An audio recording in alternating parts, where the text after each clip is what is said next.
Yeah,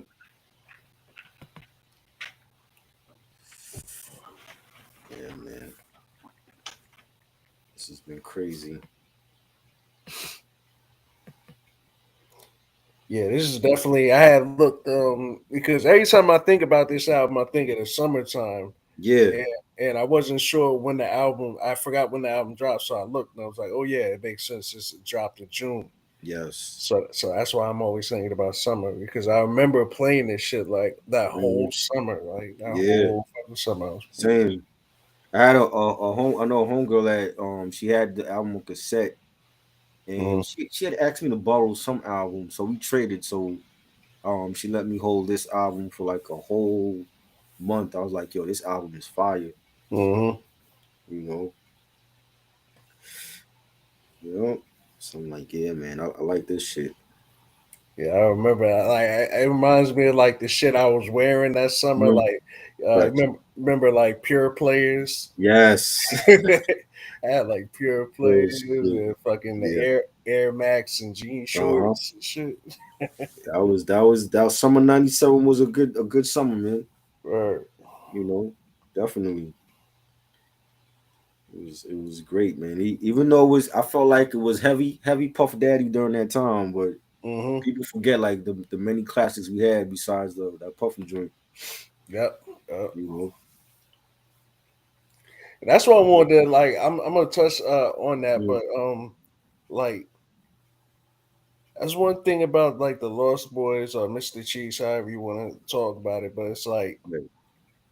them dudes did something that I'm trying to think. Has anybody ever done it like them? Like What you mean? be- because like they make the way they make music is like they clearly just having fun. Like you just Right. see it, they just having fun. Yeah. But at the same time, you look at them it's like, all right, you also don't want to play with these dudes either. Like you know what I'm Right. saying? Like Facts. Facts. it is weird how they kept it being fun, being Hmm. silly, and just having fun and smiling and dancing. But at the Right. same time, they kept it gritty. Yeah.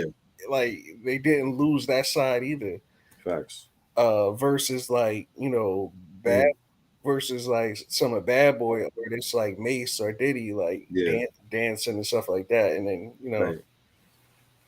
Yeah. I mean, cause like Bad Boy was all about the shiny suits, the mhm, radio, and Lost Boys were more like the around the way cats.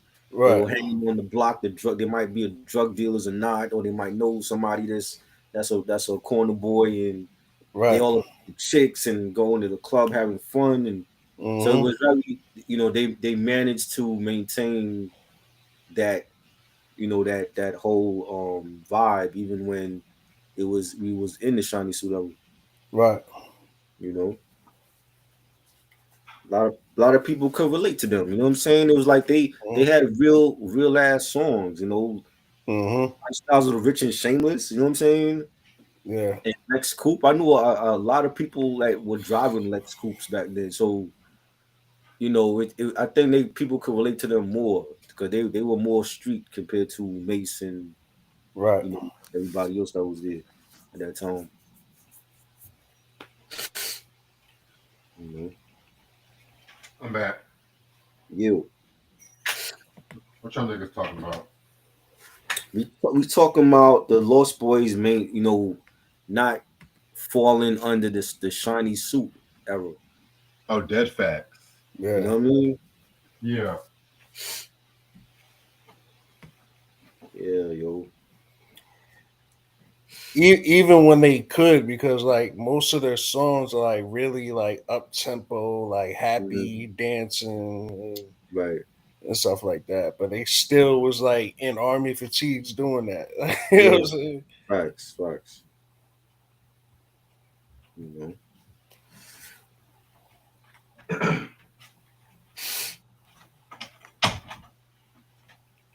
It's like the Lost Boys just had their own stigma, their own sound, to be real with Yeah. you. Yeah. Facts. You can't categorize them with any other group. Facts. Nope.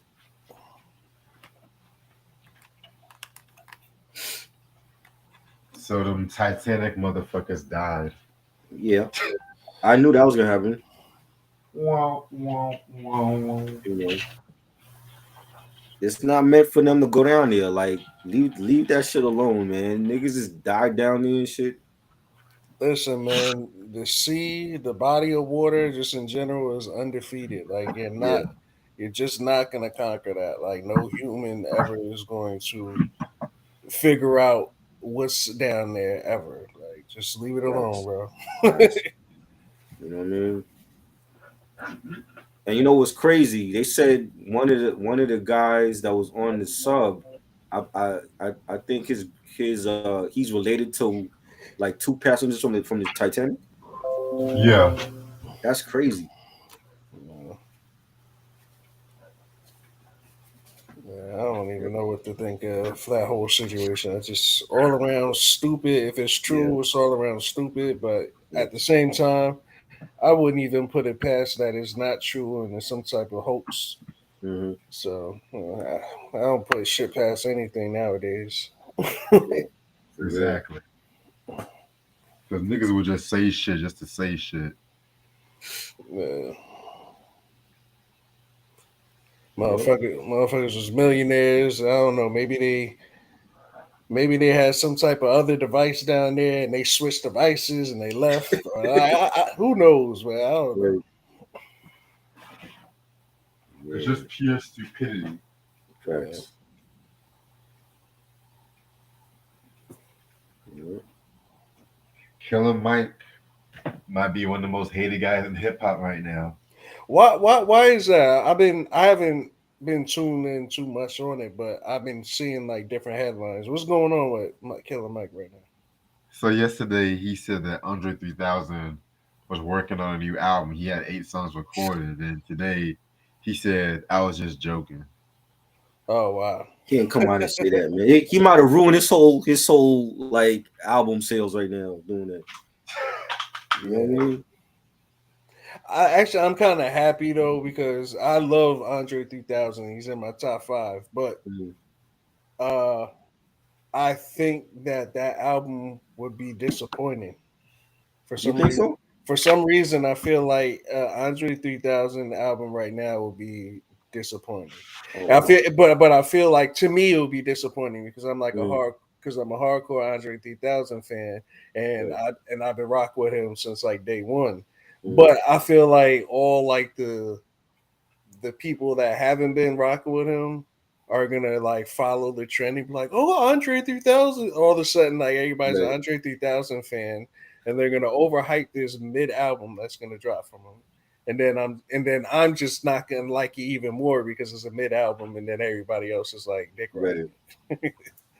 Right. Yeah, that could happen. So I feel like it would be one of those type of situations. So Yeah. Yeah. About to start in about 8 minutes. uh, I I know Andre had that interview like a couple years ago with Rick Rubin saying he doesn't know how to reintroduce himself for the young generation, and he had writer's block, and he don't like he really didn't like what rap became like right now. Like he doesn't listen to a lot right, of these new artists, and that seems to be the sentiment from a a lot of us in our age group that yeah. unless it's Griselda, we're not really fucking with too many other like new artists like that, and Yo, even I can't. Right. no, I was gonna say even for myself, like I actually because I was a rapper and shit. Mm, Even myself, I feel exactly the way Andre feels. Like right. even like people tell me to rap, and I'm a producer now, but like sometimes I go out and and people find out that I rap, and people are doing ciphers, and I hop in the cipher, Right. and then I rap, and then people are like with their mouth open, like, "Yo, what the fuck? Like you rap?" He was like, "What the hell? Like, why aren't you pursuing this and shit like that?" And I was like, "Yo, it feels different. Like whenever I start writing, it feels like work now, Right. and then whenever I'm in the booth, I just feel like old. I feel like somebody's grandpa up here like rapping and shit. I just feel corny. I don't feel cool anymore." Right. For some reason. And that's exactly what Andre was talking about, and I totally understood it. It's like, yo, I just do not feel cool in the booth anymore.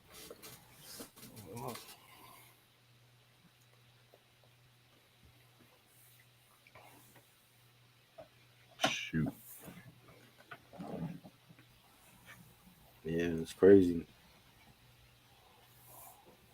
Well, it is what it is. Mhm. I don't. For me, it's like if Andre, I don't feel like Andre should come back unless he really wants to. Don't do it because the fans want you to come back. You Right, gotta. He has to. He has that. Have to have that desire to come back.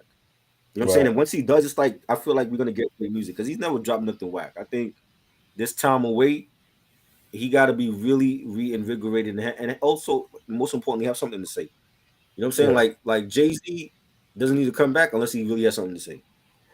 If he came back, it would have to be something in the borderline. It would have to be another Love Below, but like that's Right. like it's impossible because I feel like if he tries to make a rap like a real rap album, Uh-huh. that's where I don't know if it might get kind of weird and disappointing because even though Andre could kill a feature verse, Mhm. like you could put him on a song and he'll just like murder it Right. for one verse. But if we're gonna Right. talk about like a whole album of like three verses a song, it's Mhm. like I don't know how that's gonna sound because first of all, we never heard it.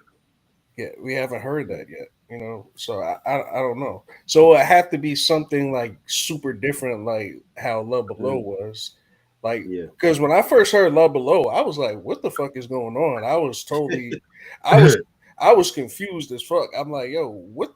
I was like, "What is this shit?" I didn't really like it at Right. first, but then I Right. just kept giving it a chance because I fucks with him.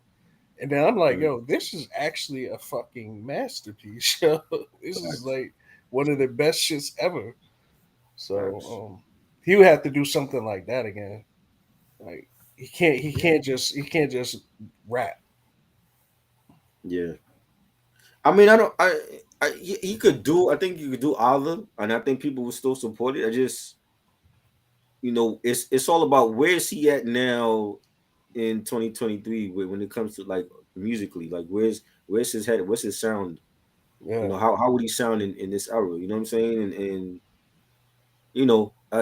like I said, like if his heart is not in it, don't do it just because the fans want you back, because Yeah. then it's like it's not going to be authentic, and it's like it's almost like you're putting more stress on yourself to appease to the fans just wanting to see you back, Hmm. you know.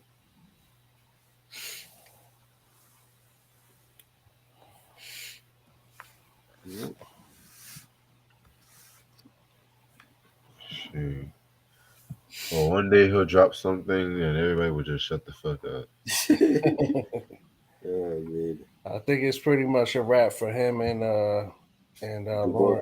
Lauren Hill. Yeah, We'll never get that again, man. unfortunately. I'm ready to start whenever you guys are. All right. I'm ready. All right, what's up, you two? How's everyone doing this lovely Friday morning, Thursday night? This your boy Reg in the building. I got my homeboy Try with me. Yo. Got my homeboy Vase in the building. Yo, yo. Yes, yes. So today we're going to talk about the Lost Boys with their sophomore album, Love, Peace, and Nappiness. This album came out in June 17th, 1997 on Universal Records. More on that later. Lost Boys consist of members Mr. Cheeks, Freaky Ta, Spick Nice, and Pretty Lou. You know what I'm saying? They dropped their first album, Legal Drug Money, in '96, which that's a fucking classic album in my opinion. Mhm. Guest appearances in this album include A Plus, Redman, Cannabis, King Kawini, The Black Pharaoh, Arian Pope, Lovebug Starski, Queen's Most Wanted. Yeah, those are featured guests. Producers include Charles Stewart, Bink, Butt Naked, Tim Dog, DJ Vob, Easy Mo B, Glenn SON, Fade, Ike Lee III, Mr. Sex, Pedo Jones, Ron G, and Terrence Dudley. These some All right, names, bro. right. There's some names on that shit. Yeah, man. So I know me and Trey did a review on Legal Drug Money a while back ago, which yeah, that was a very dope review. Conveys, since the first time you talking about Lost Boys, how did you get into them? I'm trying to think. I think the first time I heard the Lost Boys was probably through like one of their early music videos. Yeah, Um, I guess on their first album. I can't remember exactly what song, but I would say what caught my attention was of course Lex Beamer's like Yeah. that that joint right there. That's what got my attention. And I'm like, oh, okay, like this is dope. This is dope. Um, but yeah, I can't pinpoint exactly. I know it was a music video, but I forget what music video it was. I feel you on that. Yeah, man. I love the fucking Lost Boys and shit, man. They're definitely one of the dopest hardcore, well, East Coast groups that came out at that time. Like you guys mentioned, they weren't like the shiny suit era, but at the same time, the music wasn't as hardcore as grimy as one might think. You know what I'm saying? So it was just like feel good music, which I fucking love. So after the release of Legal Drug Money, Lost Boys was pretty. They were pretty like moderately popular and shit too. You know what I'm saying? All the singles was Hot 100 hits. The album was certified gold. But the late '90s was kind of an interesting time when it came to Uptown because around that time, Universal acquired Uptown Records and shit too. So a lot of acts kind of fell on the wayside around that time too. Once like Universal acquired that shit, and Lost Boys was no victim to that. And it's also noted that at that time, Heavy D stepped down as the CEO of Uptown at that time too. So when it came to this album, it wasn't as promoted as well as Legal Drug Money. Hell, Me and My Crazy World, I think was like the only Hot 100 single and shit, but you know, it's still a pretty good album and shit. You know what I'm saying? It's still a pretty good album. I mean, they had a bunch of music videos for this album though. So I mean, you could say they had more than one single on They there. did, yeah. Love, Peace, and Nappiness. What's Wrong? Those were singles. Right.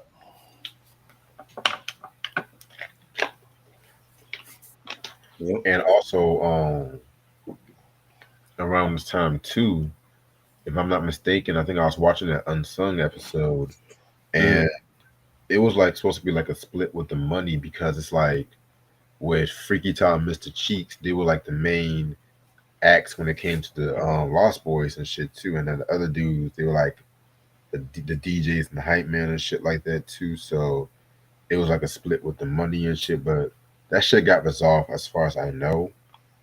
You know what I'm saying? So Right. this is the album cover right here. Pretty cool album cover. Definitely Afro like the Pan African colors. Y'all should know about that shit. Mm-hmm. Well, I feel that was part of Mr. Cheeks and Freaky Taz beef, wasn't it? It was like the contract Yeah, situation stemming off of this album, wasn't it? yeah, Okay. yeah. That I forgot to I mention. didn't even know they had beef. I never knew.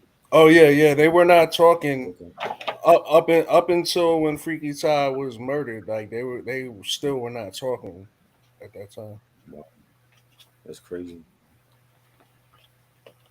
That is crazy.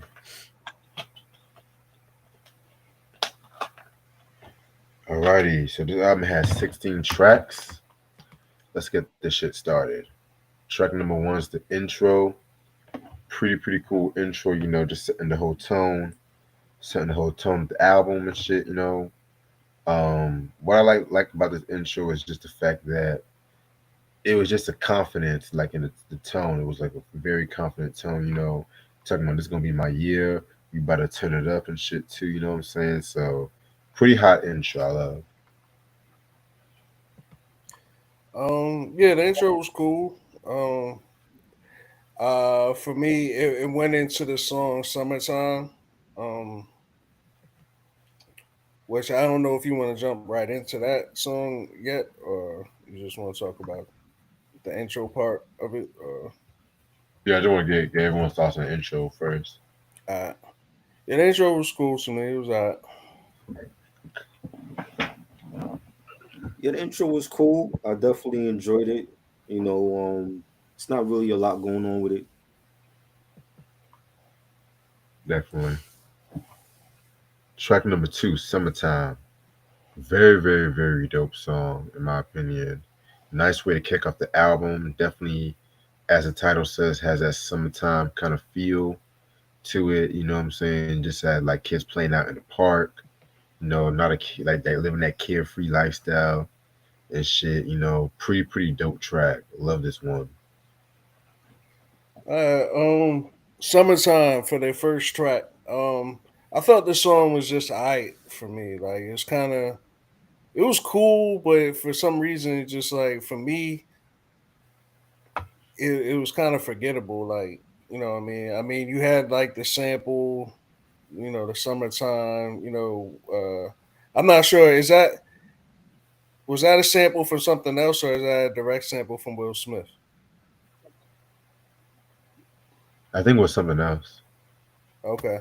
Well, anyway, the sample that everybody knows, the summertime song from Will Smith, was used on this song, and I mean, like I said, it was alright. The beat was alright, but to me, it was like this song just really wasn't didn't do too much for me. That's all I got really. I like the song. It was like their own version of "Summertime." But when I think of "Summertime," I always think of the Fresh Prince song. That's like the summer anthem. I don't think nobody will ever come out with a better summer anthem than that. But it was good. It was a nice feel good joint. And like I said, it was like their version of "Summertime." So Right. Track number three, Me and My Crazy World. Possibly one of my favorite Lost Boys songs of all time.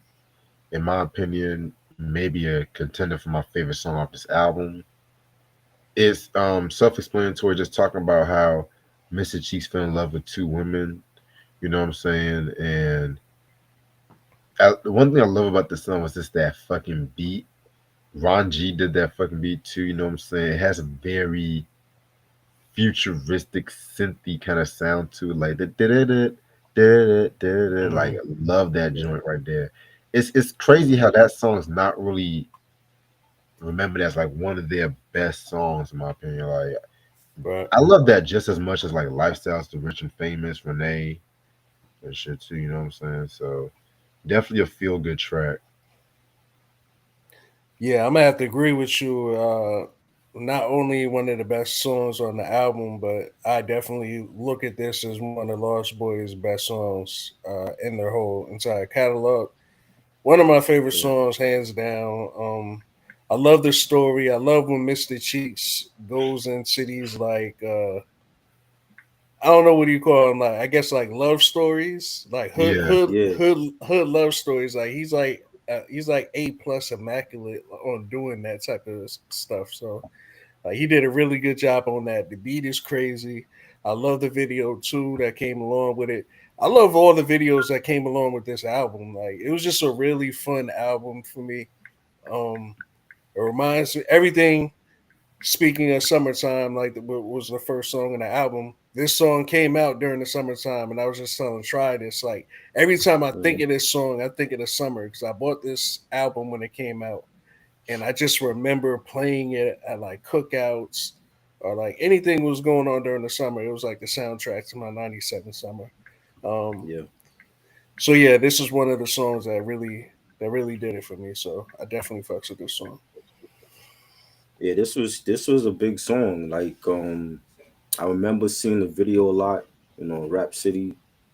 It was in heavy rotation. It was on the radio at that time, and this was like the classic Lost Boys sound that I miss. You know what I'm saying? And Mr. Cheeks having his storytelling about being in love with two females and not knowing what he was gonna do, and the beat was knocking. I love the chorus. I can't escape this life that I'm living. Yeah. I'm in the mix. I'm in love with two women. Yes, Love that that. one. Yeah, like he was just so good at choruses. Even back then, like we don't talk a lot about artists that were good at like choruses. Like 50 Cent was Hmm. great at that. You know what I'm Yep. saying? Mr. Cheeks was great at that. And the chorus for the Lost Boys, that was like part of the formula for their hit records. When you Facts. hear, Lex Coop, when you hear Me and My Crazy World, Music Makes Me Yeah, High, chorus was most important in their songs. That's why Hmm. they had a lot of hit records, and it was just great, and I loved it. This is definitely a classic record. love this joint. All right, next song we got is "Beast from the East" featuring A Plus, Redman, and Cannabis. It's crazy how much talk you were giving A Plus these last couple of weeks and shit. Right. You know what I'm saying? Yeah, pretty dope posse cut right here. You know, Cannabis really was down with the Lost Boys. You know, before he really was popping like that. You know what I'm saying? He appeared on a Music Makes Me High remix with the Dog Pound, which that was actually his first appearance on and Wax and shit too. If only he would have had an album with that kind of production, but you know, Can I Bust? I mean, that was decent. I'm not gonna hold you. But back to Beast from the Facts. East. Pretty good track right here. You know what I'm saying? I know a lot of people say like Cannabis had like the best verse. I gotta go with Redman. I'm gonna be real with you. I Mm. feel like I feel like Red kind of stole the show when it came to this track right here. You know what I'm saying? Even though Cannabis's verse was a hip hop quotable for the Source magazine of that time and shit like that, I feel like Red. I love his metaphor. I love when he said, "When the shadows of the barrel pointing out my boy Camaro, I get punished like Pharaoh for splitting. You're better off singing Christmas carols for Christmas because I'm on point like bow and arrow equipment. Like, come the Yeah. fuck like that. That's like one of my favorite posses he's ever done and shit like that. You know what I'm saying? Literally they all did their thing, but if I would have like rearranged the song, I would have put A plus first, then Mr. Cheeks, then Redman, then Cannabis. Yeah. That's just how I And then would do it. Cannabis. Yeah. Yeah, 'cause Cannabis's verse, it was dope as fuck. I ain't gonna hold you, but Mhm. Redman he stole the show for me. This real. All right, man. Beast from the East, man. Classic hip hop shit right here, bro. Like this is classic hip hop posse cut right here. Just hardcore '90s, mid '90s posse cut. And this is like an early introduction of cannabis. And Yeah. if anybody that's listening to this, if you weren't around when cannabis first stepped on the scene, I'm gonna tell you from my standpoint, and I feel like I'm speaking for a majority of people.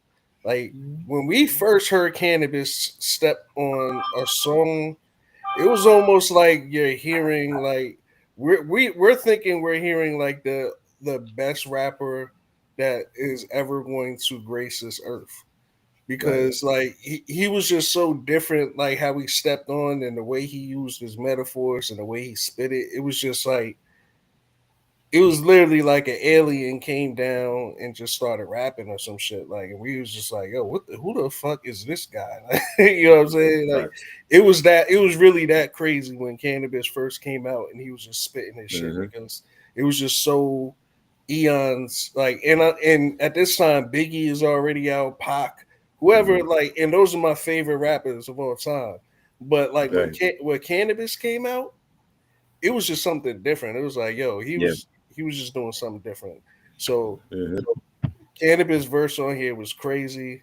I agree. I like Redman shit too, but I'm just putting myself back in '97. Like I'm listening to Cannabis for the first time, and that verse is just insane. Yeah. I agree.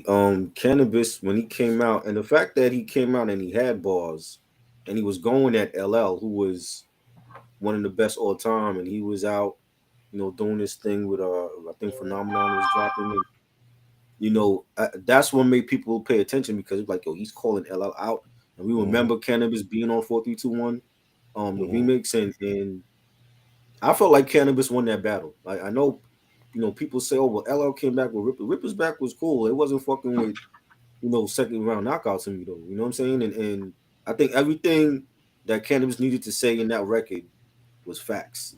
99% of your fans wear high heels. That's all I needed to hear Yeah. because that was a fact. Most Mhm. LL fans were female and they knew the lyrics. Oh, we lost. Did we lose him? It was He's crazy. back. Uh,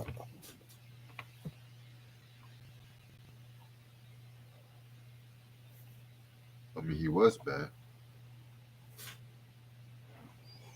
Nah, but the go off of what Try was saying, like I felt I feel like at the time I did feel like Cannabis won, but of course as years go by and shit like that, and you start listening to LL's verse, even on the shit like where you talk about if the mic ever lose my arm, it'll transform into a time bomb. Right. like like that shit. Like at the time, I caught it then, but I was just so caught up in the hype of Cannabis's verse. Like I Uh-huh. didn't, that I really didn't appreciate LL's comeback to that. But Uh-huh. listening to that comeback now, it's like yo, LL might have took that because Yeah, he that was. that was ill to come back like that. Like you don't want But to they borrow they that. You they want to went idolize it. You don't want to make me mad, nigga. You want to right, socialize. That shit is right. crazy. The radio DJs didn't want to give L that L. You know what I'm saying? They were backing him because he was the veteran. Cannabis is the rookie on the block. You're new. Who are you to be going at LL? I was witnessed all of that going on at that time, and I'm like, yo, this dude beat LL fair and square. Y'all want to dick right LL? I'm like, at this time he was already dropping trash. This is after Mr. Smith. You know Yeah, what I'm saying? So it was like I'm like LL was still great lyrically, but he lost that battle to Cannabis. And that's all I need to hear was that one song, and it's a shame that we didn't get that classic album because of Wyclef's terrible beats on that album. But to me, Cannabis went, and he's still lyrically sharp. He still got it. He just never had the production to go with his albums. You know what I'm saying? But I felt like he was definitely the star of this posse cut. Like that's why they saved him for last. I remember yeah, hearing this song. It was like on a mixtape. I want to say it was a Clue mixtape. It was an early mixtape that I heard the song. I'm like, yo, they saved Cannabis for last, yeah. and he That killed it. Redman was great. Also, I loved his verse. and they But gave I him agree 50 with Reg. bars. I think they should have had A+. Huh? No, I said, and they let him And go for 50 bars. the 50 balls mixtape. No, no, I said, and they let Cannabis rap for 50 bars. Oh yeah, right, right. Yeah, like he had the longest verse. Hmm. I do agree with what Reg said about. I think Mr. Cheeks should have went second. They should have started off with A+ because Mr. Cheeks his verse was okay, but with a posse cut like this, I think he should have went Yeah. second or third. You know what I'm saying? And, Right. and let A+ set it off because he had a dope verse too, and I love the beat. This was they needed a video for this. This was definitely a banger. Hmm. Highly agree with everything you guys just said. Now, my next favorite track on this album, "Love, Peace, and Nappiness," the title track featuring King Kawani and the Black Pharaoh. Again, another very dope track. It uses this the same beat as Slick Rick's "Hey Young World," which is another hip hop classic. Hmm. You know what I'm saying? Pretty much, it's just like one of those uplifting kind of songs. You know what I'm saying? Just the ones that holding it down in the pen. The ones out there, trying to make a hustle and shit. Just like we got love for y'all and this shit. We always got your back. You just gotta keep your mind straight. Keep your mind straight, if that makes sense. So, very, very, very great song in my opinion. I definitely feel like this song is another song. I feel like it's definitely a classic and one of my favorites off this album. You know, Hmm. Yeah. Yeah, I love this song too, man. One of my favorite songs on the album. It's a title track. Um, it's just a feel good song, man. They captured the vibe of the title with the song right here. But I wanted to talk about like it's never really about lyrics with Mr. Cheek. You know what I'm saying? Like even though I'm not disrespecting Yeah, him as a lyricist or anything because he can do some things with his lyrics, but that's not really what he's about, and that's probably why he didn't shine too much on the track before with Beast of the East because you got a right, bunch of lyricists on there. But like with Mr. Cheeks right. sells is just like how he flows and how he rides the beat, and it's just melodic, kind of like just like carefree, like fun style of MCing on Hmm. a song. That's where he Yeah, excels, and that's what he did with this song. And this is why this is a hit right here, man. Love it. yeah, definitely. It had also like a dance hall vibe to it, like the bass line, Right. the beat. You know, you got like the Jamaican dude at the end of the track. It had like a real hip hop reggae vibe to it. I love that. You know, 'cause they are Caribbean. You know what I'm saying? And they were showing homage to their roots on this track, and it was good. You know, I like the vibe of it. You lose him again? Shit, must be having some issues tonight. Maybe it's the weather. But yeah, I definitely love that he picked up on the Caribbean vibe that they were putting out, that they were putting on the music and shit. Mm-hmm.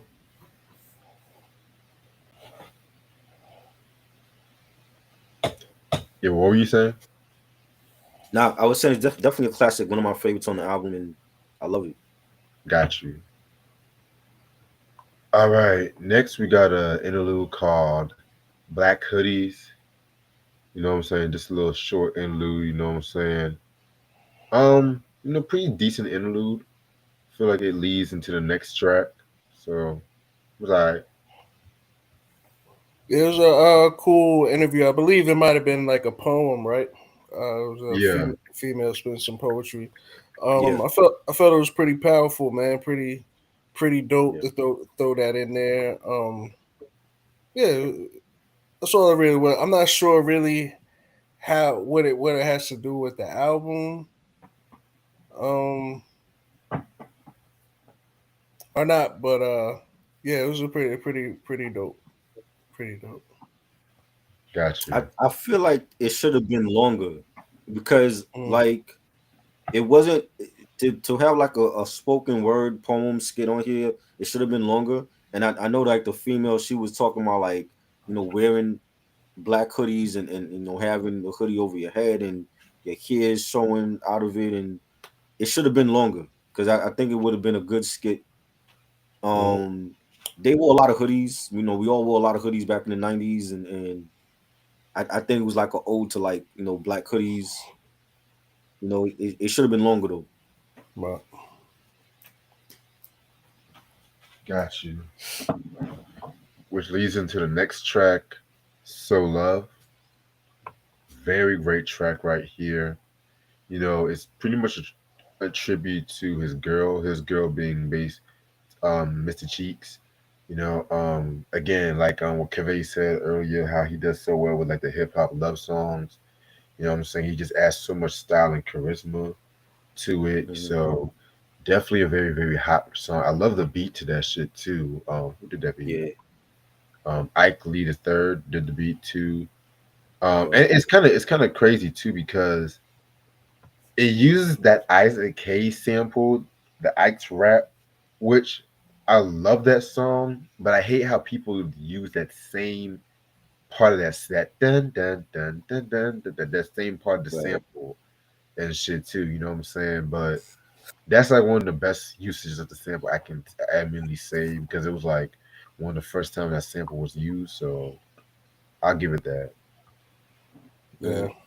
yeah, I fucks with this song mainly because I could tell they were having fun, like, and it's really hard to like. It's hard to. It's contagious. Like their energy on songs like this is just Right. contagious, and it's like you can't hate on it, like because they're having fun. They're not taking themselves too serious, and and it's just a good song. It's just a good listening song. I was a little confused by the singer on it because the singer reminds me of Aaron Hall.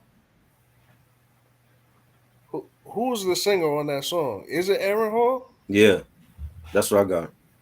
It was Aaron Hall on it because I couldn't find him in the credits. Nah, he sound like Aaron Hall though. Nah, it's not Aaron Hall.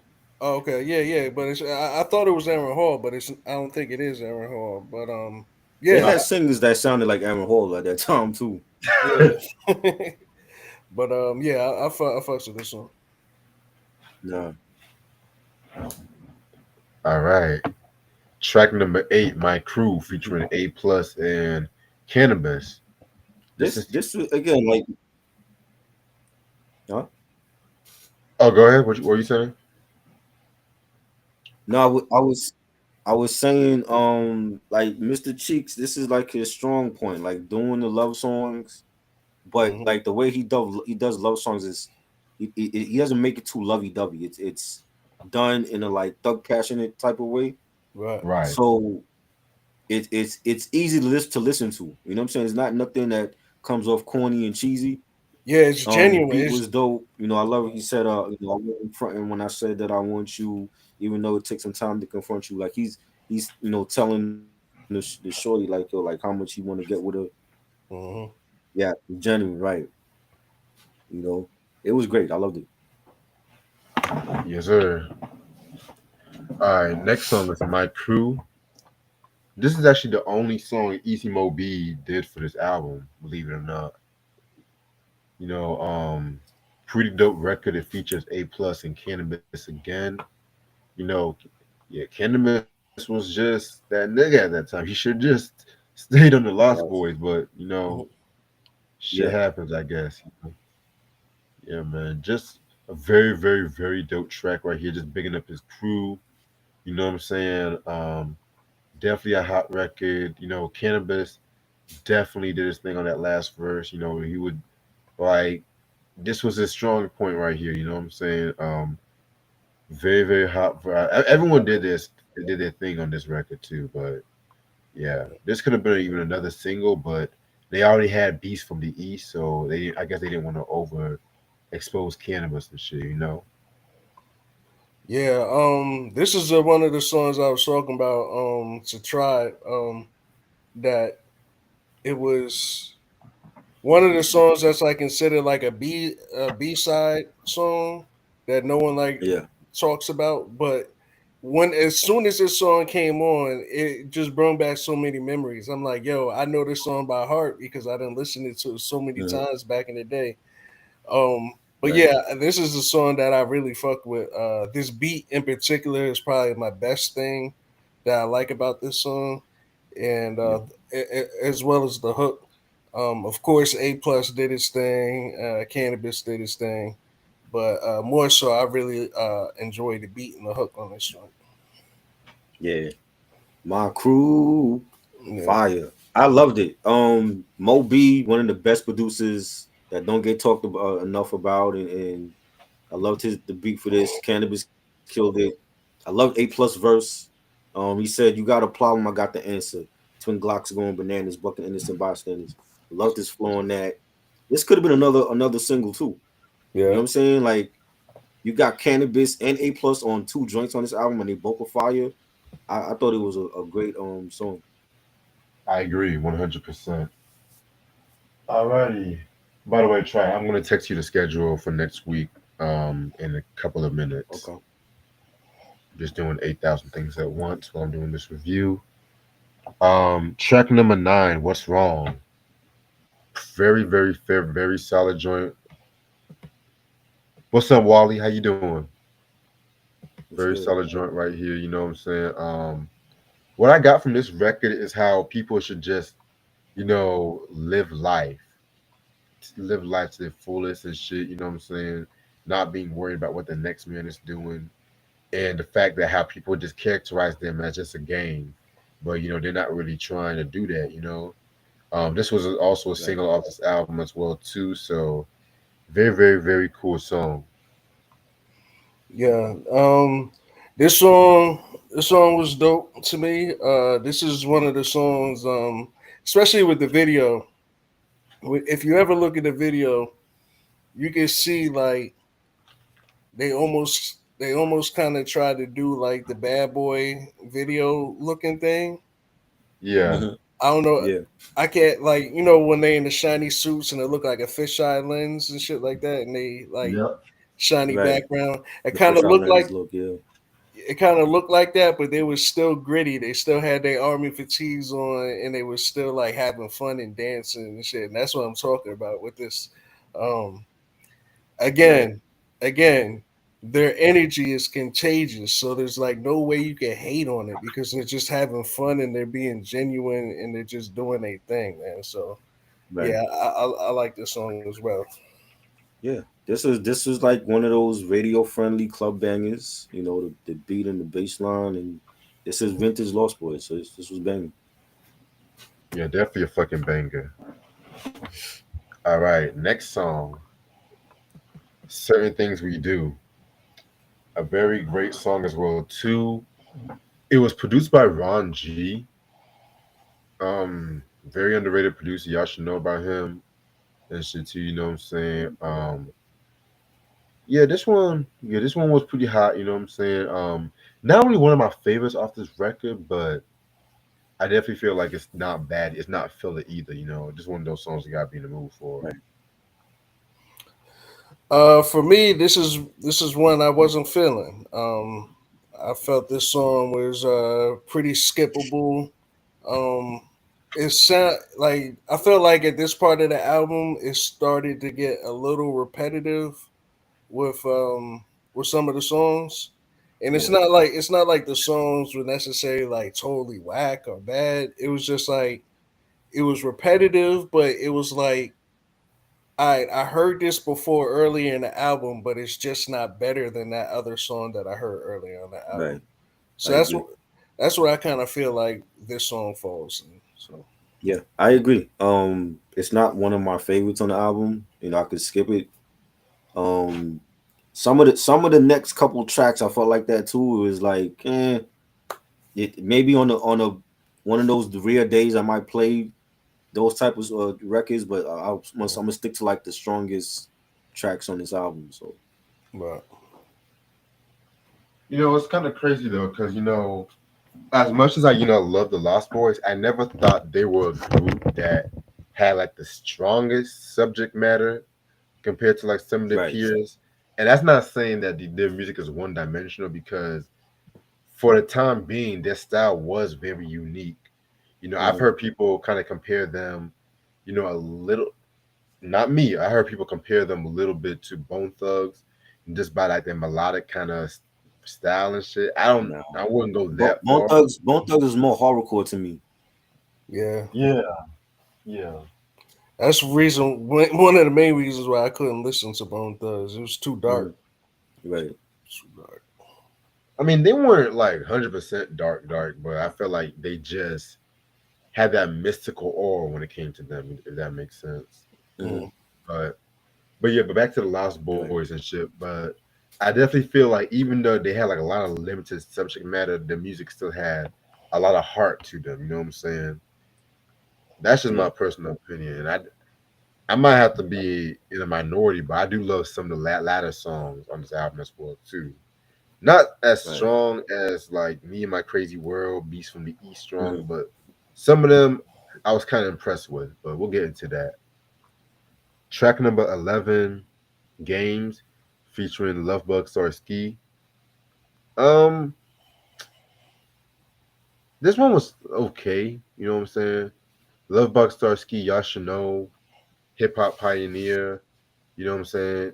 Him and Kumo D had one of the first recorded freestyle battles in '81. You know what I'm saying? So yeah, check that shit out too. Oh, what's up? I didn't know Eric was in the building. What's up, bro? it's good. Yeah, Yo, yeah, man. Pretty dope. Pretty dope. Freestyle, but Games. It was a pretty decent track for me.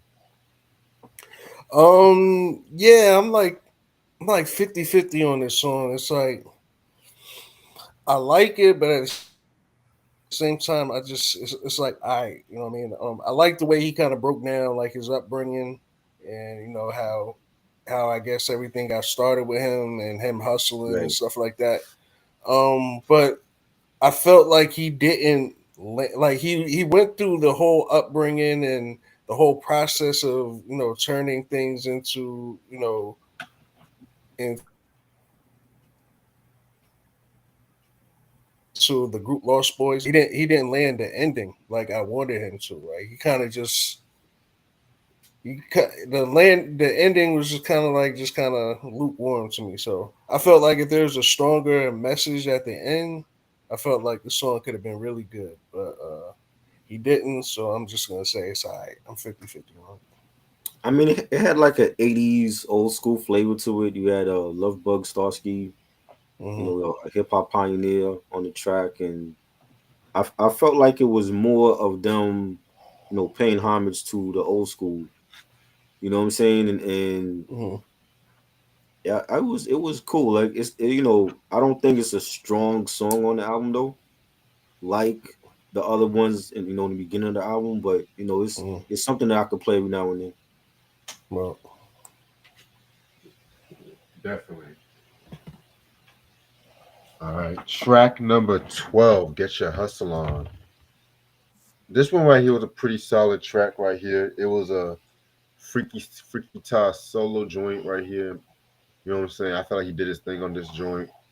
You know, I love that beat too, which was done by SON, DJ Rob Pitto Jones. You know what I'm saying? So yeah, this one was a pretty hot joint. Love this one. for me, rest in peace, Freaky Tah. No disrespect, but I was not feeling this song at all. Um, Felt like this is a pretty bad song. Definitely a song that I would not listen to again. Um, wasn't really feeling the beat, and to keep it a stack, Freaky Tah is really not like not a he's not a rapper. Like you know what I'm saying? Like he's not really a rapper. Right. He's more of a hype man. So yeah, just wasn't song just wasn't for me. You know what he does sound like though? Yeah. He sounds like Nine. If anybody remembers Nine from back in the day Right. from the Bronx, yeah. Yeah. That Yeah. was dope. He had he yeah nine had bars though. You know what I'm Right. saying? The track was it was a harder track. It was real grimy. I don't think it was for this album though. It sounded out of place. You know what I'm Mm-hmm. saying? And yeah, he was never like a MC like that. Like he was the hype man. But there is one song on this album that I like with him and Mr. Cheeks that was better. Yeah, I Like already know what you're that's talking about too. right, Know what you're and talking about? that's Yeah. basically how they should have fed off of each other. Where like he was accustomed to doing like the ad libbing, and you hear him in the Mm-hmm. background, you see him on stage hyping up the Mm-hmm. group and the crowd, and I wish they had did more songs like that one together more often. We didn't get that with them, you know what I'm saying? But a solo track with him, now I was like, nah, this ain't it because he not a lyricist like that. You know what I'm Mm-hmm. saying? Like you basically really had Mr. Cheeks, and that was even Pretty Lou tried to rap, and he wasn't good. You know what I'm saying? So yeah, I didn't care for this one. Yo, Eric, I'm about to send you some of Nine's shit though. I don't think I don't think you heard of him and shit. But while Yeah, we nine do was that, dope. yeah, his first album was so fucking grimy. Oh my god. Yeah, definitely. Yeah, man. Let me send this shit to Eric right quick, cause you know what? We should do a double review one day pretty soon. Let's do it. Let's do it. Cavase, you into Nine, right, Cavase? Nine. Yeah. Yeah, he cool. He cool. What you Okay. want, Nine? Fat beats and That rhymes. that's the song I just sent to him too. Oh, okay.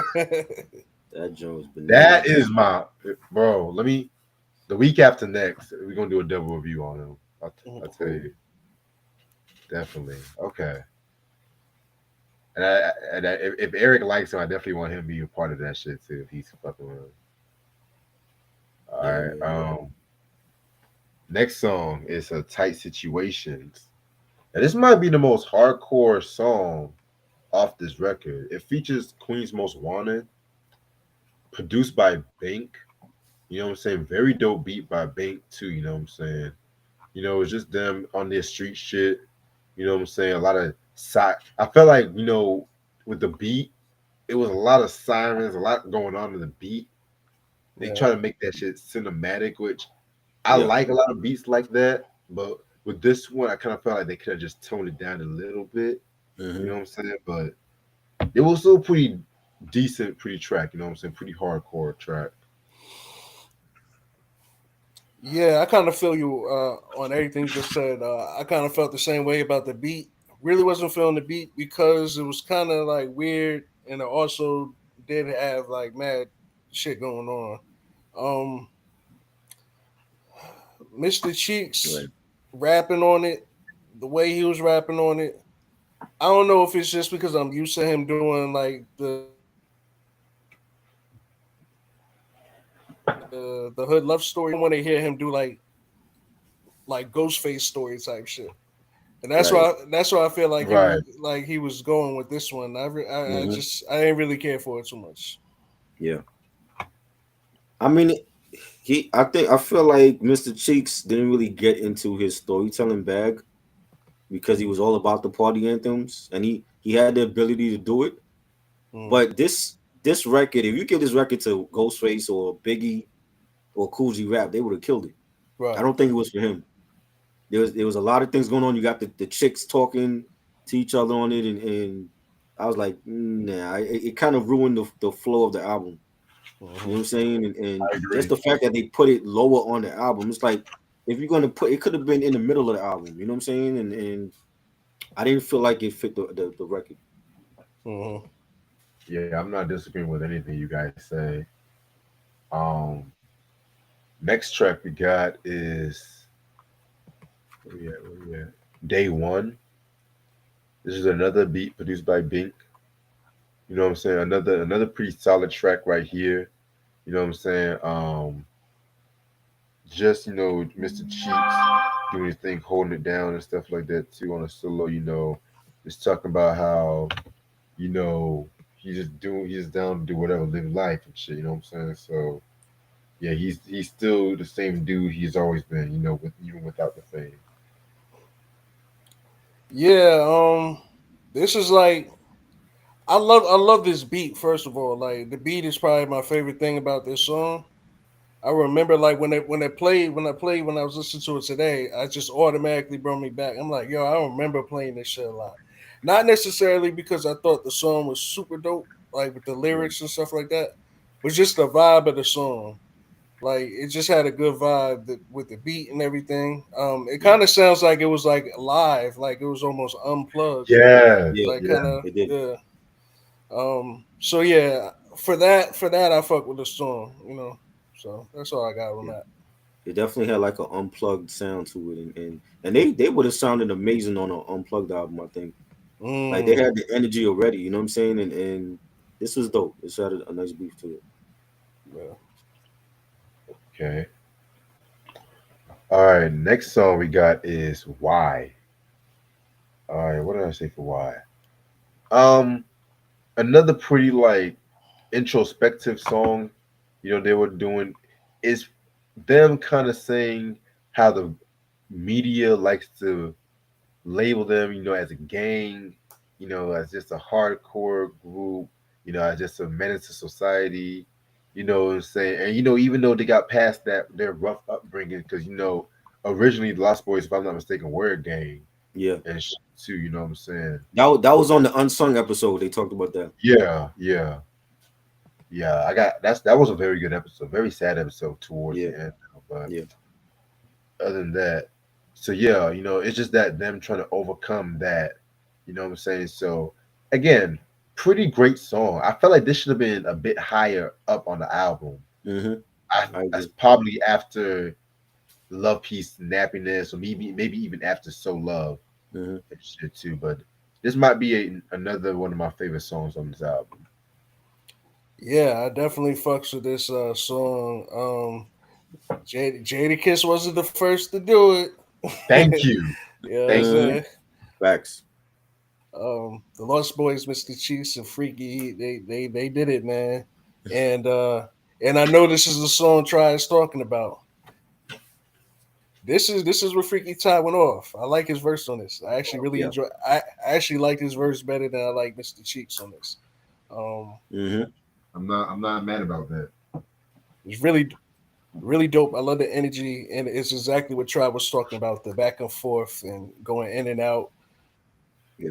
with his verse and Hmm. like kind of like hyping himself. Like it was really dope. Definitely fuck with Right. this song. That's the songs that I felt like we needed more Cheeks and Freaky Tile on because they work they chemistry. You could tell they had chemistry together. You know what I'm saying? And Hmm. after Mr. Cheeks, people Freaky Tile was like a fan favorite. You know what I'm saying? And we didn't get enough of those. Collabs with him and Freaky. And this was a great record. It's one of my favorites. The way that they started it off was like they talking about like the guys talking about Allen Iverson and how he was like the rookie of the year and he was like a problem to the NBA. And then they go into the Lost Boys being a problem and they citing riots and they rolling up trees and they were like the third largest gang in New York City at that time. And so it was like an answer back to like the fans, like why are you all always picking on us? When Mr. Cheeks is saying, they won't let us do no shows in New York. Why? They won't even let us fucking talk. Why? And just like every line, they end off with why. And this was a great song, man. It should have been higher up on the album. I agree with Reg on that, and definitely, they were doing it before Jada and Styles, and Red and Meth, and they were great, definitely. Facts. Another dope question song. Yes, right. Common the questions. Yes. Love that record. Kid and Play. Next question. That was a great Oh, song too. and that That's was Mm. a one of my diss, favorites, and that was a diss record too. and that was a diss record, right? They did Two Live Crew on that, And Vanilla Ice. and Vanilla Ice. Yeah, Yeah, rightfully so. But and the last track is From My Family to Yours, Dedication. This is a dedication to the fallen soldiers. Most notably, a dedication is to Tupac and Biggie. You know what I'm saying? Nice. It's kind of ironic, it kind of ended this on a somber note, yeah. but yet the tragic outcome that happened after this album was kind of just Hmm.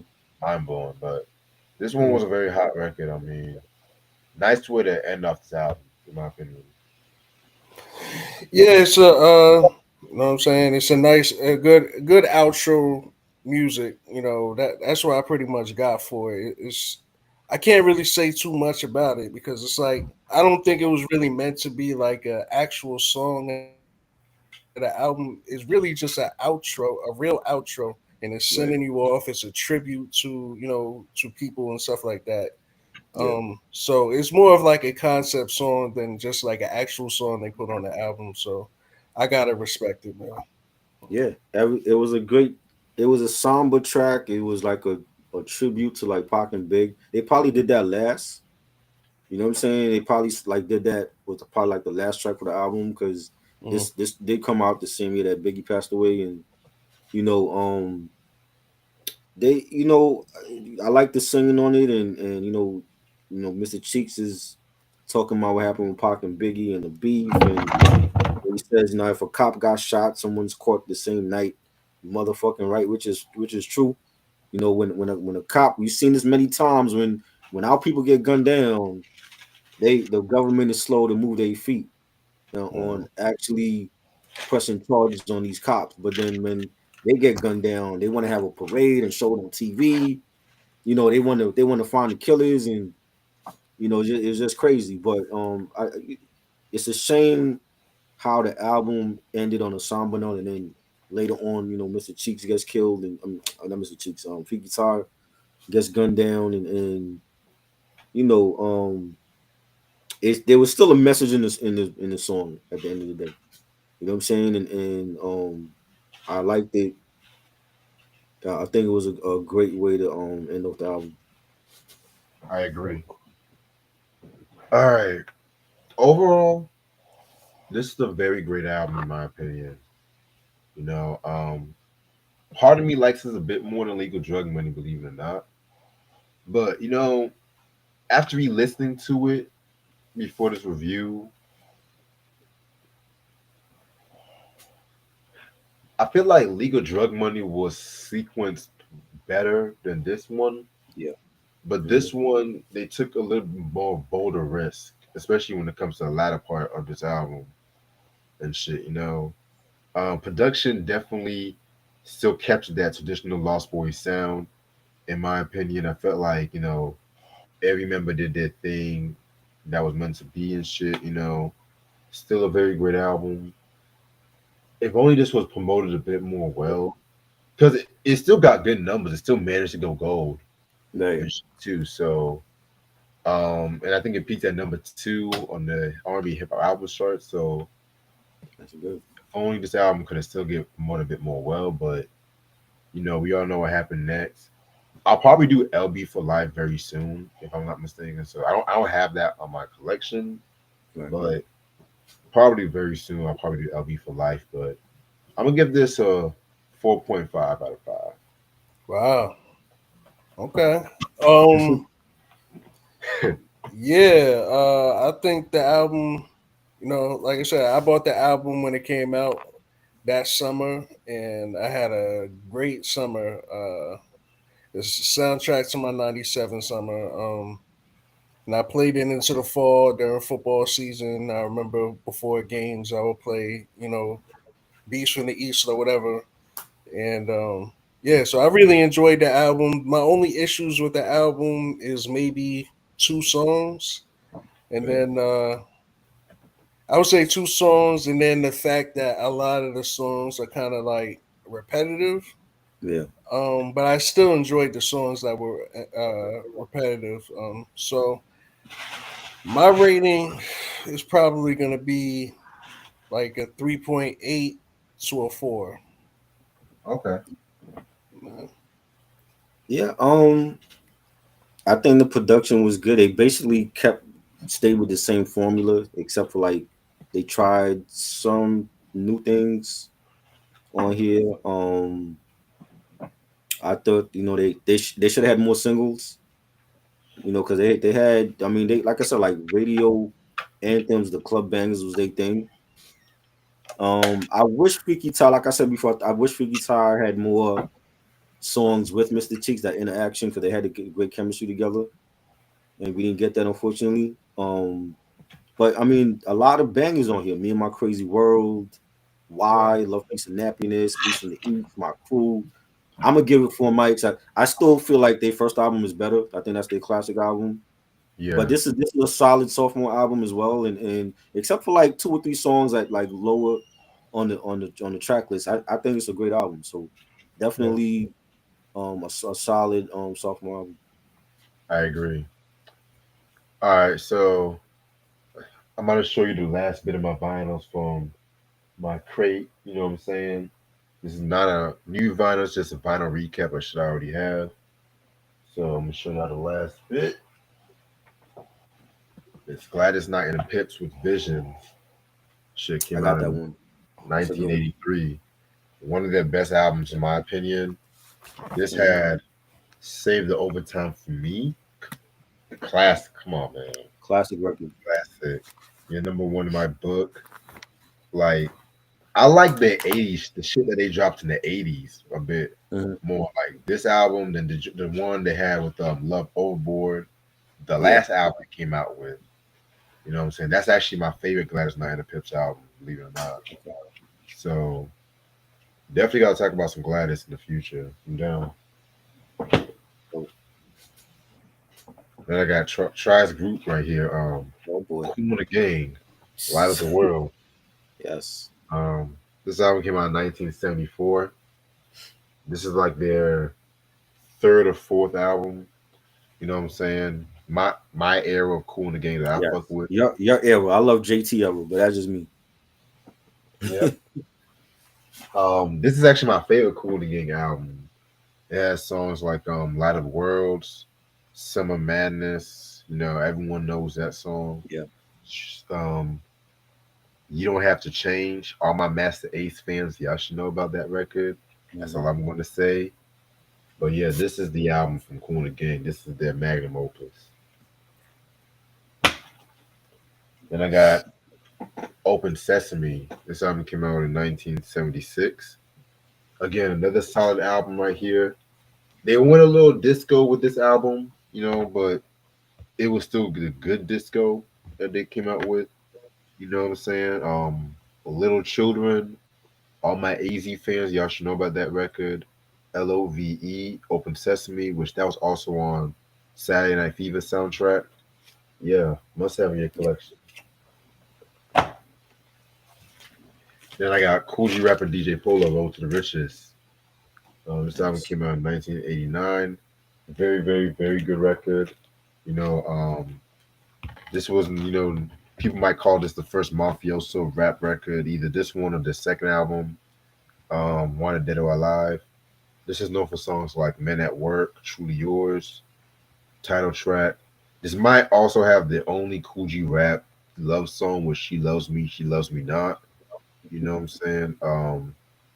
Yeah, I mean, this was part of Marty Marr's experimental era, but this was Right. the good of his experimental era, if that makes sense. Yeah. Because, Truly yours was my joint on there. yeah, I love what he that song he was rapping on that car, that chorus on that da da da da. That was a Yeah. hot joint too, you know, but pretty dope record. And then I got the Rated X album. I would show you the cover, but it's kind of suggestive, but just take my word on it. Yeah.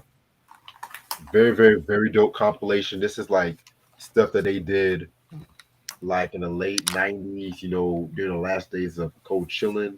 Some of the best Coogee rap songs are on this album. Coogee rap and DJ Polo songs. Songs like I Ain't Trickin', Normal Mr. Nice Guy, Lifestyles the Rich and Famous. I mean, it also has the original version of I'm Fly. This shit came out in like 95. Like this is like a collector's item. I would show you the cover, but No, don't show me. July, Google it. yeah, Google it. July 9th. That's all I'm gonna say. It's X rated. Trust me. Then I got Eric's favorite rapper, Kumo D. How you like me now? Oh Lord.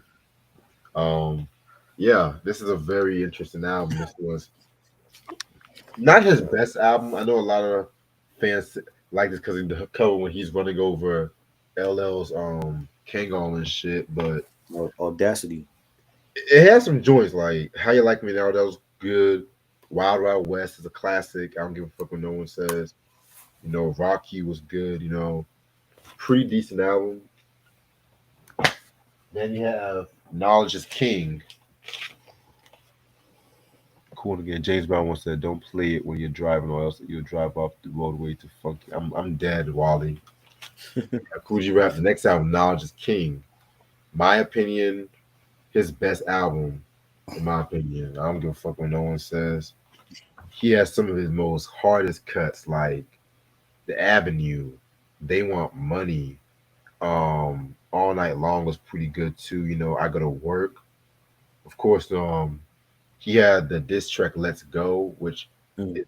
it's on some versions, if I'm not mistaken, where he just went in on LL, did the whole L rhyme scheme, like you just a lick luster luck.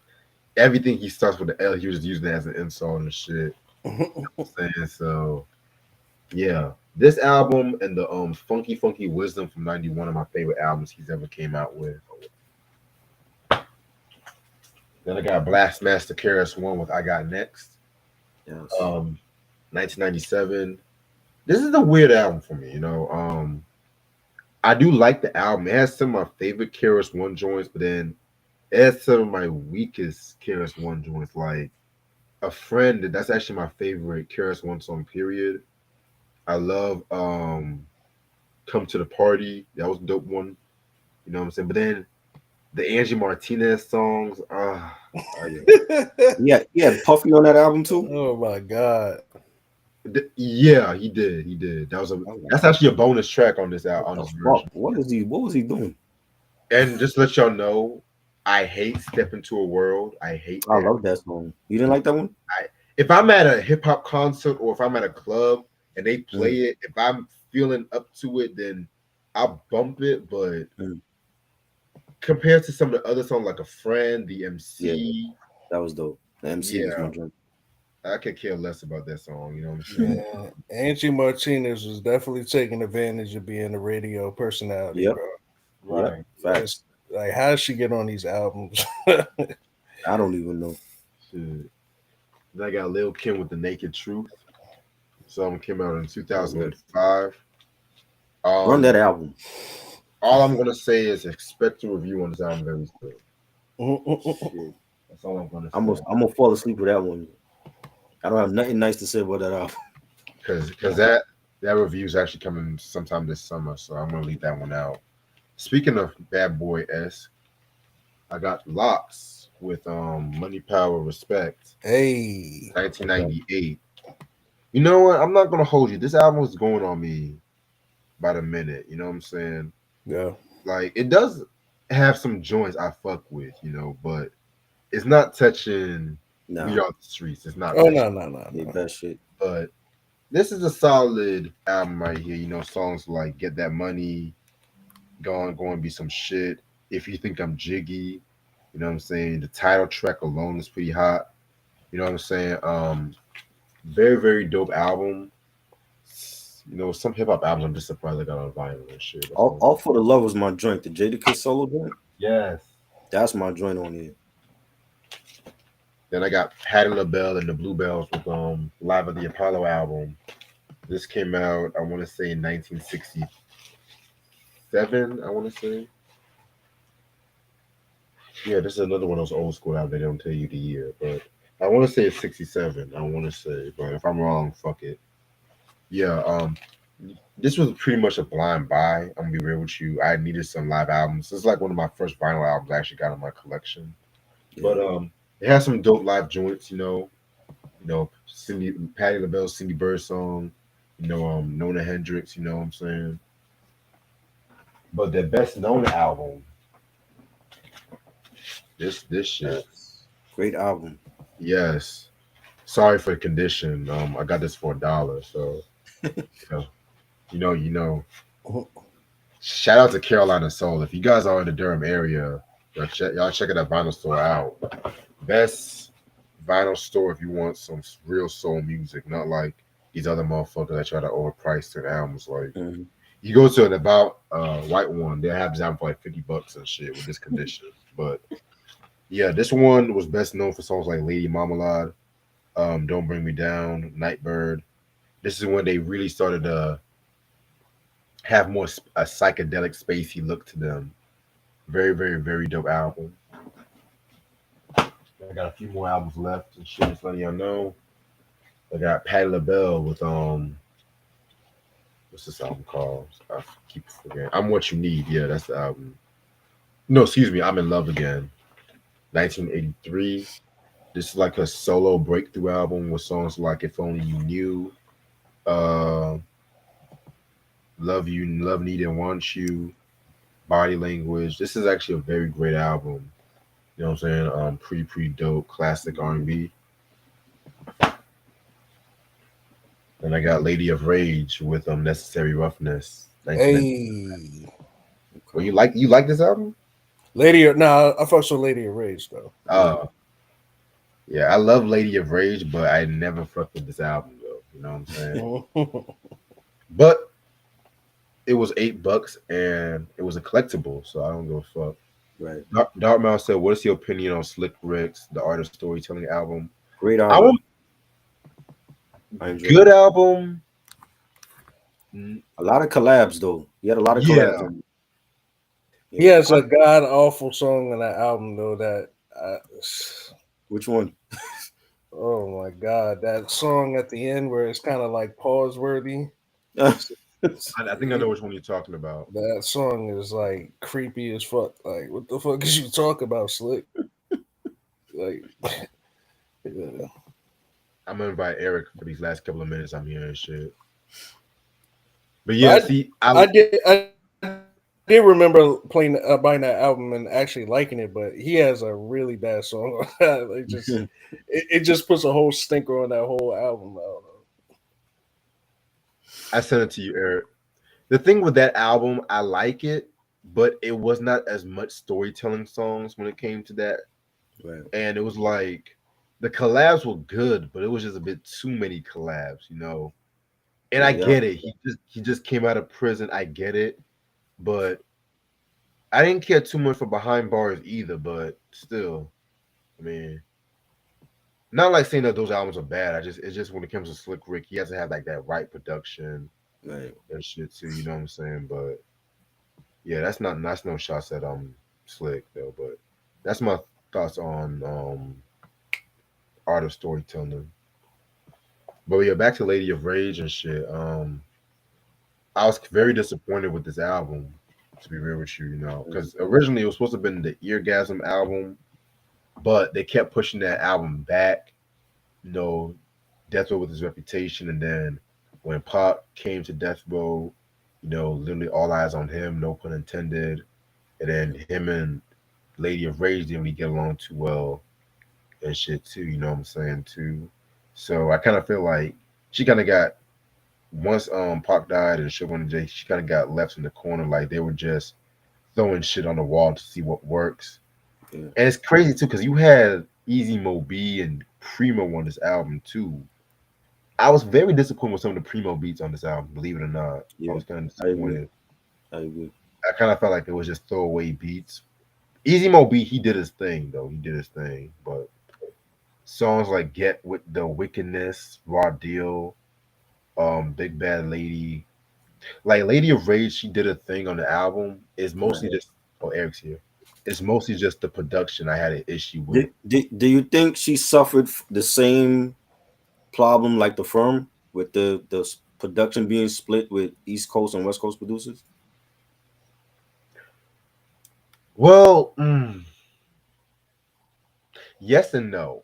I'm gonna be bear with me when I say this. I feel like yes because I feel like at the time period when both of those albums came out, hip hop was still trying to like recover from that whole East Coast, West Coast, you know, beef fiasco, whatever you want to call it. So it was just trying to show the unity with them. But at the same time, when you try to have the unity, you got to make sure it still fits the artist. You know what Right. I'm saying? The firm, the West Coast production on that, they were trying to experiment. I kind of give that a slight because when it came to like that Nas is coming track from It Was Written, which that's actually my least favorite song on the album. They were trying to What? Nas is like? Yeah, I feel like that too. Yeah, I didn't care Nas, for that Nas one. is coming, not Nas is like. I didn't care for that one. Oh, I was about to lose my. Like, I was like, what? I'm like, wait, both of y'all don't like Nas is like? What the fuck? It's What's up, sorry Eric? for Okay. Nas is man. coming. Okay, got you. Yeah, and The I didn't like intro. that. Oh, go ahead. I was saying the intro to Nas is coming was funny as hell with him and Dre. That's it. It was too fucking long. It was like a minute and Yeah. 25, and it that was around the period when Dre was even going through that experimental phase. We was trying to go away from that G funk. He was trying to do more synth, Right. classical kind of beats and shit. To when he was working with Mailman, if that makes Yeah. sense and shit. But with Lady of Rage, it was just like her known producers at the time was like Dre, Daz. You know what I'm saying? So her being with Moby and Primo, on paper it might sound good because she definitely had that rough and rugged kind of flow. I forgot Sam Snead. I forgot to mention him. Right. Rough and rugged kind of flow, but it just didn't gel well, in my opinion. So, and this might be the only time I give the Firm album a slight compliment. So, just letting y'all know. What's good, Eric? Yeah, but What's up, y'all? Uh-huh. if y'all can Uh, find this album, must have. I found the song on the Slick Rick album. It's called "Adults Only." That shit Yep, That's the one I knew you were talking about. That shit is the worst song, almost the worst song of all time, maybe. Yeah, Not Yeah. just Slick Rick, just the worst song ever. I I need to definitely know listen to it. it before I go to sleep. I don't want to. I need to see what's up with it. Yeah, yeah. Pause before you end after you listen to us. Facts. I might not want to listen to it now. I might be traumatized.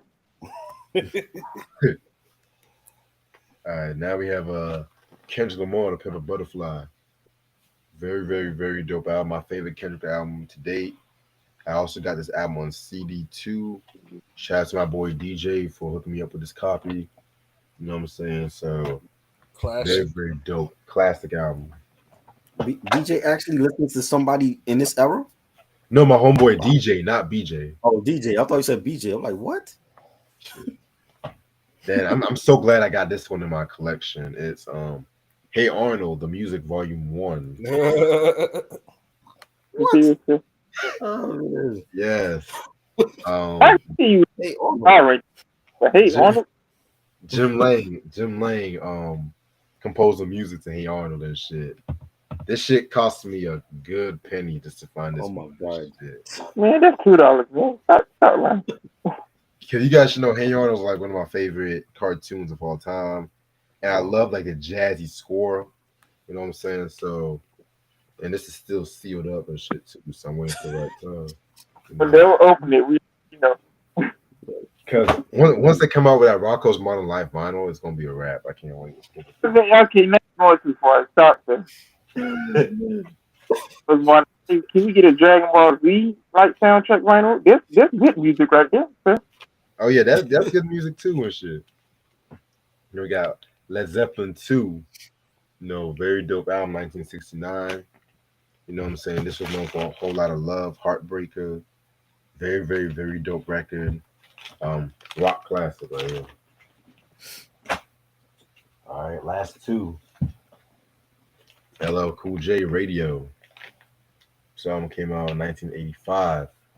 It's the hip hop classic. You know what I'm saying? I'm not gonna lie, this was kind of overpriced, but still, you know what I'm saying? I'm just grateful I got it in my collection and shit. I think I paid like $13 for it, but it was the first time. It was Cool. Why you say overpriced? I thought she was gonna say like $100 Yeah. or some shit. That's Oh. that's a good price for that. I mean, yeah, But but you might as well like, get it. Might as well have a box set if you want it, but Yeah. but it's like with the condition too a little bit. I would have got like $7, but it's still a playable album, but the condition's kind of a little flimsy and shit. But Okay. hip hop classic. Not gonna hold you. Rock the Bells. I Can't Live Without My Radio. Dear Yvette.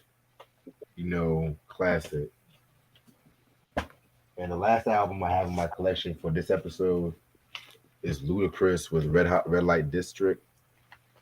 Very great album, in my opinion. You know what I'm saying? This was that's some of my favorite Luda song, like number one spots, my favorite Luda song, period. Blueberry Yum Yum. Spur of the Moment was pretty good. You know, Is that his second album or third album?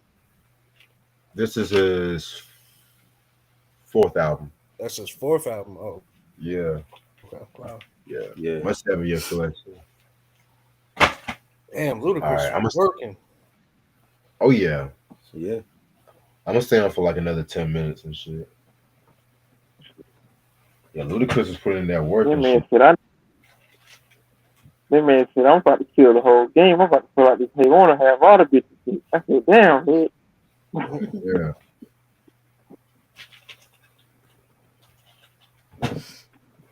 But yeah, I saw you posted a video today, yo.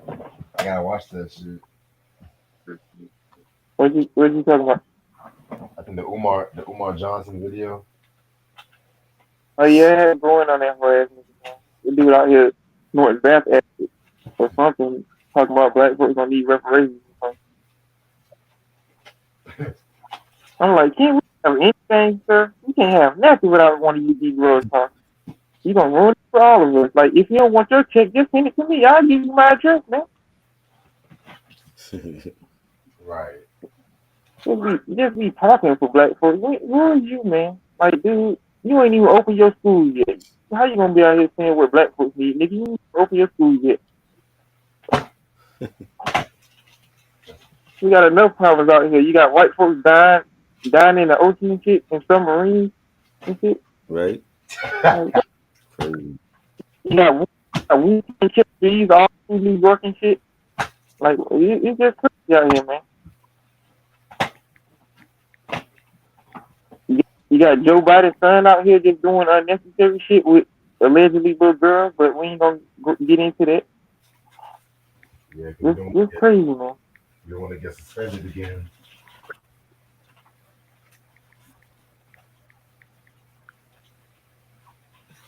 Yeah. Yeah, the world's on some other shit right now.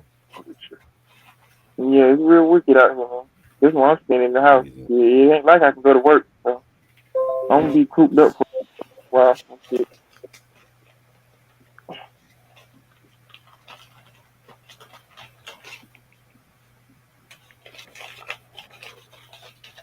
I was just telling Try and Conveys how Killer Mike was the most hated man in hip hop right now and shit. What he done did now? He made up something saying that Andre 3000 was going to drop an album. He had 8 songs recorded, but then he said he was just joking. Now This he nigga mad at smoking crack, joking with us like that, man. Eating laugh from donuts, man. They be having your mind just saying unnecessary shit, dude. I thought it was 9 songs because I heard y'all talking about it earlier. It was on one of the videos. I yeah. think it was on that Mona Lisa video y'all did the album review. I heard y'all talk about Yeah. it. But that's what he said on Sway in the Morning, and then he said it was a joke he was playing. I ain't gonna believe shit until you actually see something physically. Because whenever the time these niggas just be lying and stuff. So I don't take that shit seriously. Unless he actually got something out physically and he putting it out, man. Andre 2000 done out here. Just remember the memories of the music they made together. So you might as well just enjoy it while you still can. Exactly. I told Try I believe it when I see it. Yep. You right. Yeah, I don't think that's gonna happen, man. Yeah. Andre still And what? Andre is somewhere in the mountains with a flute. Oh yeah. nigga Tax on got hit with 35 years. They hit that nigga with a 35 people. I'm like, what the great nigga? Who? Tax on. Oh, Yeah, it's about time that he get up out of here, though, man. He's causing a lot of crazy shit going on, man. Yeah. Yeah, man. He reckless.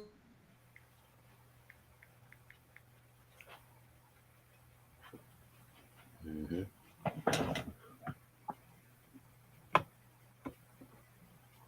oh, let me send you the schedule, Troy.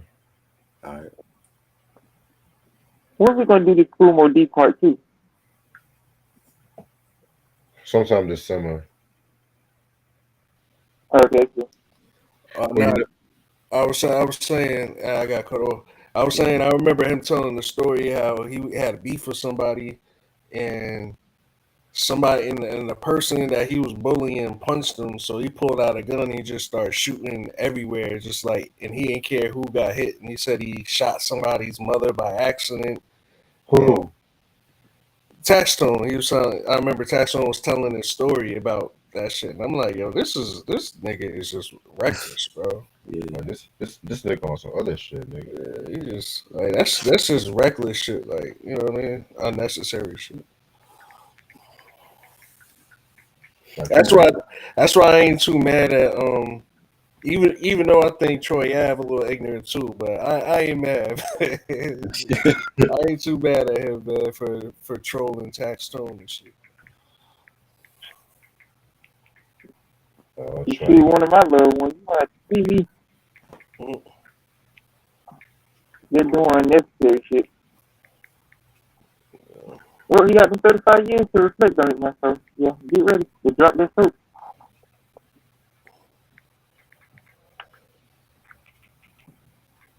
Facts. What you think about the this whole thing with Math Hoffa and Lil Boozy getting caught up because of Math Hoffa's show? I'm tired of rapping snitching on themselves on these podcasts. This it, dumbass. Right. This it. Stop going on DJ Van. I don't feel sorry for hurt piece of bacon. I don't feel sorry for that nigga, man. Because a lot of you rappers just want to get a check. A lot of you niggas ain't selling the records like y'all used to. Y'all trying to do anything to stay relevant. And Little Boozy is a perfect example of that. What is you doing on video with a damn gun, dude? Like, you already know you a felon. You know you don't even supposed to roll like that. If you get so much money, you supposed to have own. Like, come on, man. You got kids too. You sick, man. What you gonna do in prison as a sick dude? Dude? You gonna be an easy target. These folks ain't gonna care because you Little Boozy. You gonna get shanked. Yeah. Yeah. It's crazy, man. These rappers, man, and people still be going on Vlad too, and I just don't understand that. I'm like, bro. I told you, nigga, rap snitches telling all your business. See them in court and they be their own star witness. Y'all should have listened to MF Doom, man. Y'all should have listened to rap snitches. Y'all would have been perfect. Nah, I want to be gangster. I want to be like my son. I want to be like the rest of these niggas. I have this wild conspiracy theorist that DJ Vlad is like secretly like a CIA agent or some shit. Like, because like every time someone get on there, like he asks them federal questions, and then the next thing you know, they either locked up or they getting shot up and killed or whatever. Like, it's just like, why is this? I'm telling you, that dude a former KGB agent. He be doing splits like he playing Splinter Cell. I'm telling you, I don't know if he get these niggas a truth serum or something that just have them just saying the most dastardly shit on these interviews. But like, it's common sense, man. How you gonna be a street dude and you supposed to be street smart, but when you get in an interview with this dude, you niggas just taking the red pill and the blue pill. Y'all just telling your deepest secrets. Y'all pillow talking more than y'all pillow talking y'all baby mamas. What's going on, man? It's because a lot of these dudes are street dudes, and Vlad is like a smart dude, and he knows how to say certain things to get certain things out. Like he knows how to manipulate people to say certain things, man. And if you're not sharp on your toes, like you get caught up in all that shit.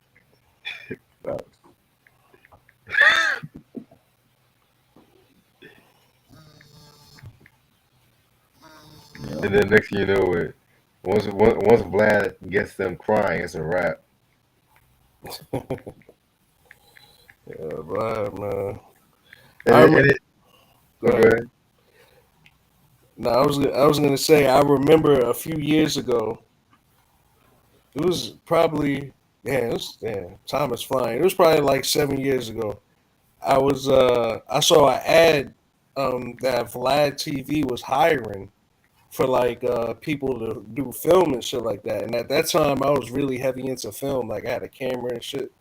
And I applied to be, and I remember he responded directly to me, like through an ad. And the ad was like through like Indeed.com or some shit like that.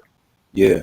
One of them job sites. And he responded directly to me, and he was like, "What makes you think, like, why should I hire you and stuff? Or what was your first experience with Vlad TV?" And I was like, "Yo, I think it was when you did an interview with Joe Buttons or some shit." Yo, why did I say that? That motherfucker got mad as hell. Like me, he was like, "You serious?" He's like, he was like, if you know me so well, or if you want to work with me, you should know that me and Joe Buttons do not get along. Or some shit. I was like, what the fuck?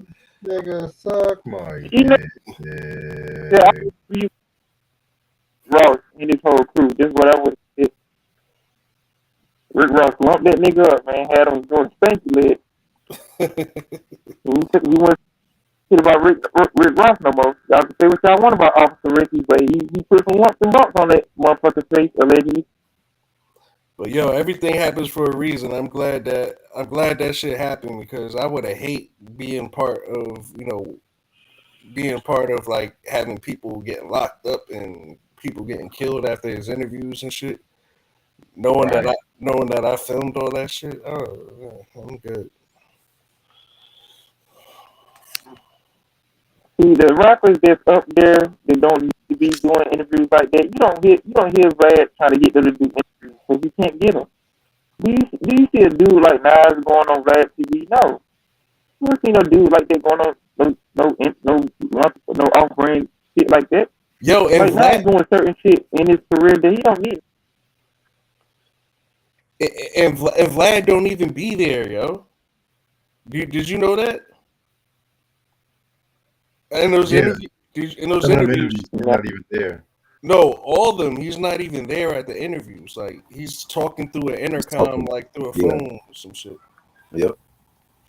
It's I'm telling you, man, he'll get locked up. Like man, he having dreams and nightmares about that. He like, I can't get caught slipping like that, man. Rick Ross put them hands on me a couple years ago. I can't get caught slipping like that no more. Rick Ross. The bros, nigga, the bros. DJ envious. Mm-mm. Yeah, these motherfuckers be having the craziest beef. I'm like, you're Rick Ross. What you doing? What you doing beefing with DJ Envy out of all people? Now I can see it with 50 Cent or something like y'all niggas ain't gonna be cool, but you beefing with DJ Envy? Like Yep. this high yellow nigga? Like, come on. You must need to put out another album because every time. Let me just say this about Rick Ross. Every time Rick Ross put out an album, he just want to start some shit. This nigga just can't never put out the music and just have us bombing our head. There's always got to be something behind his albums and shit, like certain albums. And shit. I think the corniest shit though was Gunplay. Like I think Gunplay like kind of like gassed that shit up. It was like, yo, Envy wasn't even talking shit about you, dude. But you want to pick an easy target, which is DJ Envy, and now you want to turn up on him and make him look See, a nigga like crazy and shit. that his career besides rap junk of Rick Ross. This dude, he's the type of nigga that'll do anything to stay relevant. Just like when he had that GoFundMe for that necklace and shit. I'm like, you debt broke nigga, you can't buy a necklace. You out here lying on your reference. Like, who the fuck are you? I'm glad he's gonna slam your ass on the street, your ass up, man. Like, whole ass niggas like you don't even need to deserve to be in the hip hop industry doing janky shit like that, dude. If I was Rick Ross, I would have been dropped you a long time ago. I would have been like, nigga, it's just gonna be me and Meek Mill and Wale. Even though, like, you don't need no damn gunplay. You could have had Ace Hood or something. He a way better rapper than you, nigga. Like, who Nah, is you? but if you look at it though, he definitely needed a person like Gunplay because Gunplay is actually a street dude and he has like the respect in Florida and shit like that. So, so that helped Rick Ross. Like it helped kind of validate Rick Ross with that affiliation and shit. See, a guy like me, I wouldn't even want to do it like that around me because niggas like that, they see you shining, they gonna want what you want, even if you ain't seen this dude. Because I ain't never seen this dude outside of having his association with Rick Ross ever do something of relevancy. You can say what you want about Tony Yayo, but we know that he can do shit besides, being a member of G Unit. I can't name anything that Gunplay can do by himself that actually have relevance besides be out here, besides having GoFundMe account trying to get money off. Yeah, because he's just a street dude. That's all. That's all he's ever gonna be, I guess. Yeah. You know what I'm saying? Smart top pictures. That nigga is definitely a street dude. I can definitely buy smart top pictures. Yeah. At least like Tony Yayo was kind of able to, I guess he has a little more education and shit, and he's able to kind of transition to be more than just that street muscle and shit like that. I mean, you don't gotta do that no more. Since this dude's been all around the world doing concerts and shit. Like, when you get to a certain point in your career, man, you don't need to do all this shit. I'm gonna see a lot of these kids. I'm gonna say this like right now. At least 75 to 85% of these rappers ain't gonna be around in the next five years, let alone in the next couple years, because they can't put that shit aside when it comes to them actually making music. They try to put both worlds entwined with each other when you can't do that, especially in today's era. Because a lot of these dudes, they gonna end up getting killed or snitching on themselves, man, within these rap lyrics. Mm-hmm. Yeah. Right. Yeah, I man. don't feel sorry for these dudes when they get caught. Niggas want to be crying in court and shit. Like, no, nigga, I don't feel sorry for you. I'm like, fuck you. You want to be out here doing stupid shit, getting innocent people caught up in stuff. I'm like, man, if you gonna do that, man, at least have a code about the shit that you doing. Because a lot of you dudes just playing with our lives, man. See, if you wanted to be a gangster back in the 80s or the 70s, niggas had a code, niggas had structure. Shit, look, even in the 2000s, like, you couldn't do certain shit when you walk up to people, man. Like, if they ain't a part of that shit, like, just wait until they gone, then just do that shit. Like, I've been hearing stories about the old school dudes in New Orleans. It was like back then, if a nigga get in a shootout, they'll go to the people and be like, "Gone in the house, shit about the court." Nowadays, these niggas just be out here just shooting people, kids be everywhere and stuff. Like, Yep. think what happened on the Juneteenth.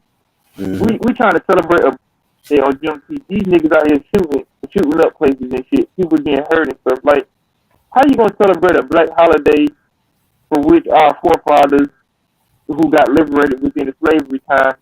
How we gonna celebrate a holiday like that and you niggas up here shooting up places and stuff? They bring a bad stain on the day. People Yeah. trying to come out and have fun. Nobody can have fun because you got certain niggas just want to cause mischief and shit. Oh, you stepped on my shoes, I gotta shoot this nigga. No, man. Just be like, I'm sorry, bro. It ain't even worth it. Facts. That's one thing I learned. Like now that I live in the South, like it's different from like when I lived in New York because like in the South, like I feel like what you just said. I feel like the South is a lot more dangerous because people just be shooting just to be shooting down here. Like and they don't care who they hit. They just go out and spray an AK-47 at a bunch of houses for no fucking reason or something like that. Like you won't see that shit up north really. Like if you're getting shot at or you get shot, it's normally because not all the time, but particularly because you're into that lifestyle. You know what I'm saying? But Right. down, but down here, I feel like it's different. Like anybody can get shot at any time down here, because everybody own a gun. Right. But I can say that can happen anywhere within the United States of America due to our history and plus white supremacy. Because crime is everywhere, not just in the South, but like when you talk about certain areas and certain places, you definitely should have some protection on you. That's why, with me, I don't want to live nowhere where I can't defend myself. So when you have niggas like this out here on these streets not caring about people, what makes you think I just want to be without protection? Because when you got dudes like this, if they white, black, Asian, Hispanic, it don't matter. Crime is crime anywhere. You know, niggas want to talk about black on black crime, but they don't talk about these other ethnic groups when it comes to their crime. Because that shit out there, they just don't put it out there like that. So crime is everywhere. You just gotta have some protections about yourself. And the way this world is going, I'm surprised it ain't gonna be red done out here. The way these folks out here doing crazy shit. So I just prepare for the worst when it comes to certain things like that. Because I ain't playing with these dudes, man. Because certain dudes just be out here playing with their life. They don't care about nobody. It's like being Bishop from you. They don't give a fuck about nobody. They don't even care about themselves. So you just gotta take matters in your own hands sometimes when it comes to like a life or death situation. Right. Facts. Facts. But yeah, y'all, I'm actually about to head this out for the night. All right. Had a long week. I want to kind of kick this weekend off right before I go to work tomorrow, so I might sleep in a little bit. You know what I'm saying? Very, very dope review we did on the Lost Boys, Love Peace and Nappiness. What's up, Mike? That was Very good. good. Just to let y'all know, Saturday is going to be the Higher Learning review and soundtrack review as well too. Mm. Yes, that's What day? Saturday at midnight. Okay. Oh damn. Oh, you can't make it? Yeah, because that Sunday I work at 4 to 4. Ah, damn. Yeah. All right. So then Sunday we're going to actually talk about the Killer Mike new album, Mike Wow. and shit like that too. So I'm gonna push the Mariah Carey review to Monday and shit too. So yeah. Other than that, this Lost Boys album is actually out of print. You guys can find this album. It shouldn't be too expensive. So yeah, just find it, bump it. You would definitely love it. Oh, actually, can I see? I forgot what the actual CD looks like. You got a CD in there? Okay, yeah, I remember that. Okay, yeah. Yeah, It's been a minute since I seen that shit. Damn. I feel you. Other than that, hope everyone has a lovely, lovely, lovely weekend. Appreciate everybody for stopping by. Eric, Try, Base, appreciate y'all stopping by. All I'm right, out. man. I'll see Salute. y'all Sunday. Salute. Peace. Peace.